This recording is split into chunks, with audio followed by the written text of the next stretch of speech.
Lundi 5 février 2024, série numéro 6, je me lèverai.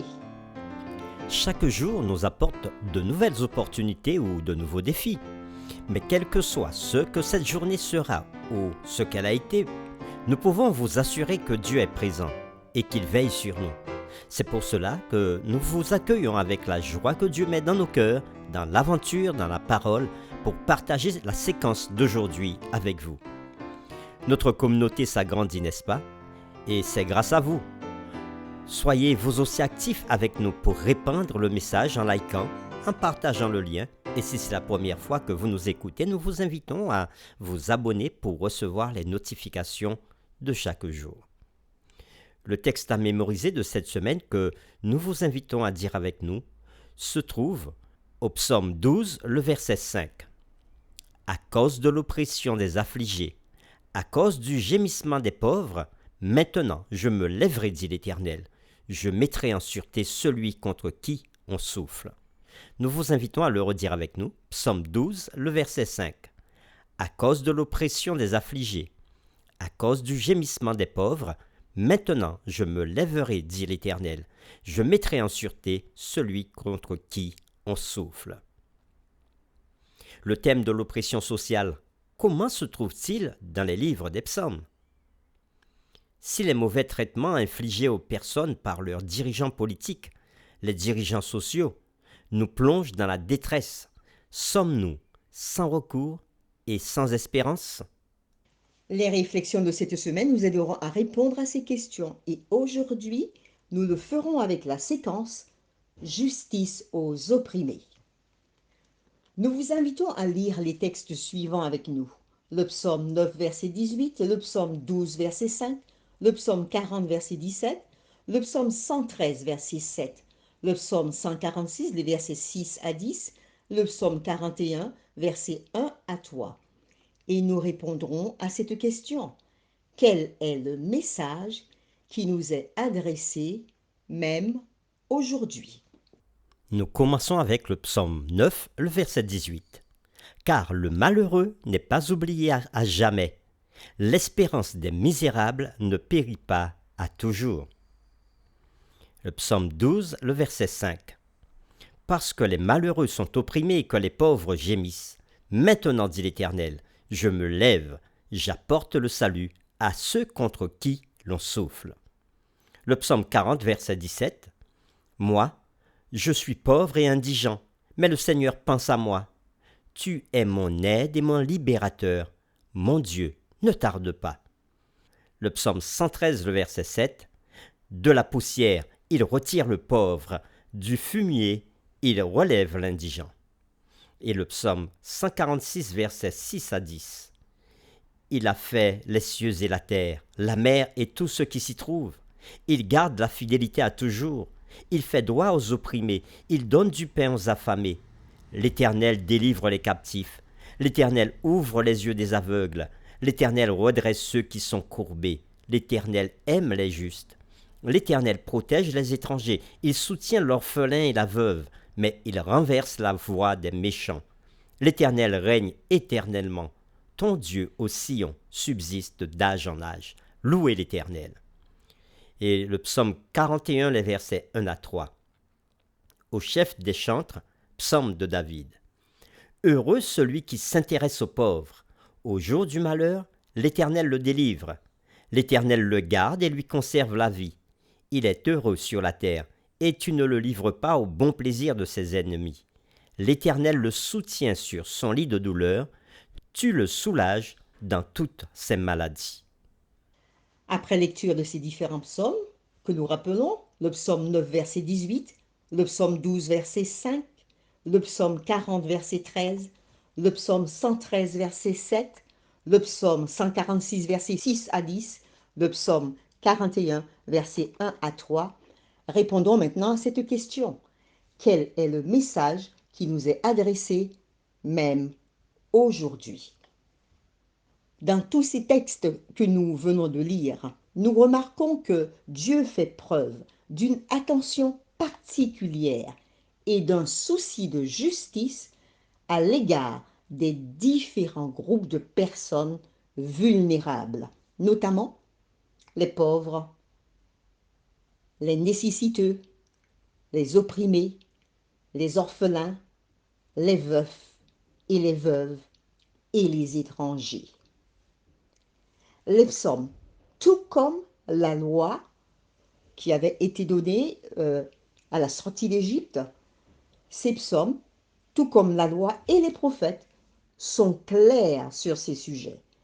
Relisons ce qui était dit au peuple dans Exode chapitre 22, versets 21 à 27, et c'est ce que le prophète Ésaïe va répéter dans Ésaïe chapitre 3, versets 13 à 17, concernant le droit pour les personnes vulnérables. Exode chapitre 22, versets 21 à 27.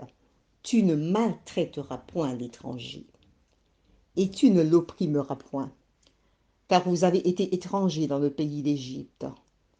Tu n'affligeras point la veuve ni l'orphelin. Si tu les affliges et qu'ils viennent à moi, j'entendrai leurs cris.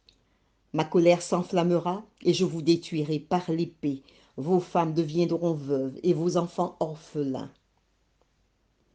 Si tu prêtes de l'argent à mon peuple, au pauvre qui est avec toi, tu ne seras point à son égard comme un créancier. Tu n'exigeras de lui point d'intérêt. Si tu prends en gage le vêtement de ton prochain, tu le lui rendras avant le coucher du soleil. Car c'est sa seule couverture, c'est le vêtement dont il s'enveloppe le corps. Dans quoi couchera-t-il? S'il crie à moi, je l'entendrai, car je suis miséricordieux. Nous poursuivons dans Ésaïe chapitre 3, le verset 13 à 15, ce qui est dit. L'Éternel se présente pour plaider. Il est debout pour juger les peuples. L'Éternel entre en jugement avec les anciens de son peuple et avec ses chefs. Vous avez brouté la vigne. La dépouille du pauvre est dans vos maisons. De quel droit foulez-vous mon peuple et écrasez-vous la face des pauvres, dit le Seigneur, l'Éternel des armées. Fin de lecture. Dans ces deux textes que nous venons de lire, nous remarquons que Dieu s'occupe des plus vulnérables. Ces nombreux psaumes utilisent une seule expression, le malheureux et le pauvre, et évitent de représenter les opprimés en termes exclusivement nationaux et religieux. Ceci afin de souligner l'attention universelle de Dieu pour toute l'humanité. Cette expression ne se limite pas à la pauvreté matérielle, mais signifie également la vulnérabilité et l'impuissance. Elle fait appel à la compassion de Dieu et véhicule l'idée que la personne qui souffre est seule et n'a d'autre soutien que Dieu. La description du terme le malheureux et le pauvre se rapporte également à la sincérité, à la vérité et à l'amour de Dieu en confessant sa totale dépendance à l'égard de Dieu et en renonçant à toute trace d'autosuffisance et d'affirmation de soi. Par ailleurs, la prise en charge des démunis que nous lisons dans le psaume 41, verset 1 à 3, qui est dit « Heureux celui qui s'intéresse aux pauvres. Au jour du malheur, l'Éternel le délivre. L'Éternel le garde et lui conserve la vie. Il est heureux sur la terre et tu ne le livres pas au bon plaisir de ses ennemis. L'Éternel le soutient sur son lit de douleur. Tu le soulages dans toutes ses maladies. » Ce texte concerne ceux qui s'occupent des pauvres. Le psaume 41, versets 1 à 3. Oui, la prise en charge des démunis témoigne de la fidélité du peuple de Dieu. Le mal commis à l'encontre des personnes vulnérables était un péché particulièrement odieux dans la culture biblique. Et c'est ce que nous lisons dans Deutéronome chapitre 15, les versets 7 à 11. S'il y a chez toi quelque indigent d'entre tes frères, dans l'une de tes portes, au pays que l'Éternel ton Dieu te donne, tu n'endurciras point ton cœur, et tu ne fermeras point ta main devant ton frère indigent. Mais tu ouvriras ta main, et tu lui prêteras de quoi pourvoir à ses besoins. Garde-toi d'être assez méchant pour dire en ton cœur, la septième année, l'année du relâche approche. Garde-toi d'avoir un œil sans pitié pour ton frère indigent et de lui faire un refus. Il crierait à l'Éternel contre toi, et tu te chargerais d'un péché. Donne-lui, et que ton cœur ne lui donne point à regret, car à cause de cela, l'Éternel ton Dieu te bénira dans tous tes travaux et dans toutes tes entreprises. Il y aura toujours des indigents dans le pays. C'est pourquoi je te donne ce commandement. Tu ouvriras ta main à ton frère, aux pauvres et à l'indigent dans ton pays. Fin de cette lecture qui se trouve dans Deutéronome chapitre 15, le verset 7 à 11. Oui, les psaumes incitent les fidèles à élever leur voix contre toute oppression. Les psaumes soulignent également la futilité du fait de fonder sa confiance sur des moyens humains périssables comme source ultime de sagesse et de sécurité. Le peuple de Dieu doit résister à la tentation de placer sa foi ultime pour le salut dans les dirigeants et les institutions humaines, en particulier lorsqu'ils diffèrent des voies de Dieu. Dans sa grâce, notre Seigneur s'était identifié aux pauvres en devenant lui-même pauvre, afin que, par sa pauvreté, beaucoup puissent devenir riches. C'est ce que nous dit l'apôtre Paul dans 2 Corinthiens chapitre 8, le verset 9. Les richesses de Christ comprennent la délivrance de toute oppression due au péché, et il nous promet la vie éternelle dans le royaume de Dieu. Jésus-Christ accomplit les promesses des psaumes en tant que juge divin, qui jugera tous les mauvais traitements infligés aux démunis, ainsi que la négligence des devoirs envers eux. Et cela, on peut le voir à travers cette parabole que l'on trouve dans Matthieu chapitre 25, les versets 31 à 46. Pour terminer, réfléchissons à cette question.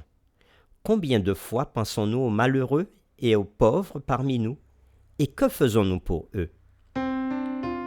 Nous vous invitons à prier avec nous. Dieu notre Père, à travers les paroles de ces différents psaumes et de ces différents autres passages du livre saint, nous pouvons comprendre que tu as laissé des principes, des préceptes pour ceux qui vivent dans la pauvreté et qui n'ont pas les moyens de subvenir à leurs besoins.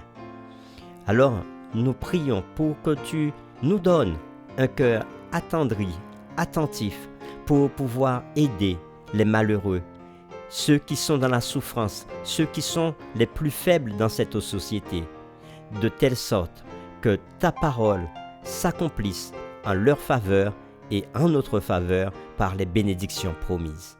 Merci d'ouvrir nos yeux sur la pauvreté, sur l'indigence, sur les souffrances de ce monde et oriente-nous pour faire ta volonté, pour aider, venir au secours de ces personnes qui sont dans le besoin. Nous t'avons prié au nom de Jésus. Amen.